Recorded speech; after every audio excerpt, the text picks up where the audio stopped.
চলেছে, আর 5 পা বাড়ালেই খাদে পড়ে যাবে। না না না, মেয়েটাকে আমাকে বাঁচাতেই হবে। যাবেন না প্লিজ, সামনে বিপদ, সামনে বিপদ।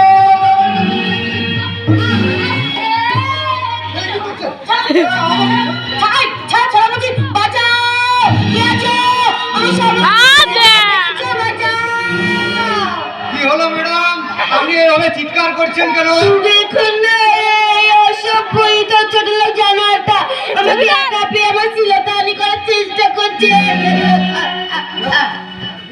মিথ্যে কথা, উনি অন্ধ মানুষ, ভুল করে ওই খাদের দিকে এগিয়ে যাচ্ছিল। আমি না ধরলে হয়তো ওই খাদেই পড়ে যেতাম। একদম চুপ করো, অন্ধ তোমার জব্দ করছি। এমন টাকর টাকর দুখানা চোখ থাকতে সারা বলে কিনা আমি অন্ধ।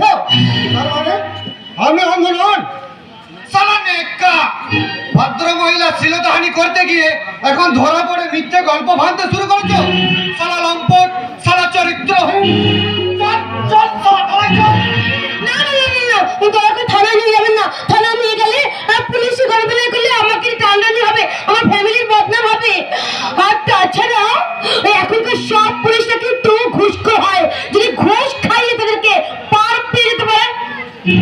বলেছেন ম্যাডাম, আমি অপরাধী হই আর না হই, ঘুষের বিনিময়ে হয়তো আমি পার পেয়ে যেতে পারি, কিন্তু আপনি আজকে আমার সঙ্গে যেটা করলেন, আপনার বুকে হাত দিয়ে বলুন তো, আপনি আমার সাথে যেটা করলেন তা বিবেকের কাছে আপনি পার পাবেন তো? চুপ শালা, নাগরা বিক্রি করে আবার নাগরাবাজি দেখবি শালা, পাবলিকটাকে গণধোলাই দিয়াবো। সর্বনাশ করছে মানে গণধোলাই। আরে গণধোলাই কে? যদি এসে মরে টরে যায় তাহলে পুলিশ আমাকে নিয়ে টানাটানি করবে, তখন কি হবে? না না না, তার চেয়ে বরং আপনি অন্য কিছু ভাবুন। বেশ, ও যখন আপনার ইজ্জতে হাত দিয়েছে তখন আপনার ইজ্জতে দাম মানে কিছু জরিমানা দিয়ে কেসটা মিটমাট করে দিবেন। হ্যাঁ, জরিমানা। আরে মানে সব টাকা দিতে হবে। 20,000 টাকা দিলে আমি কেসটা সারা মিটমাট করে নেবো।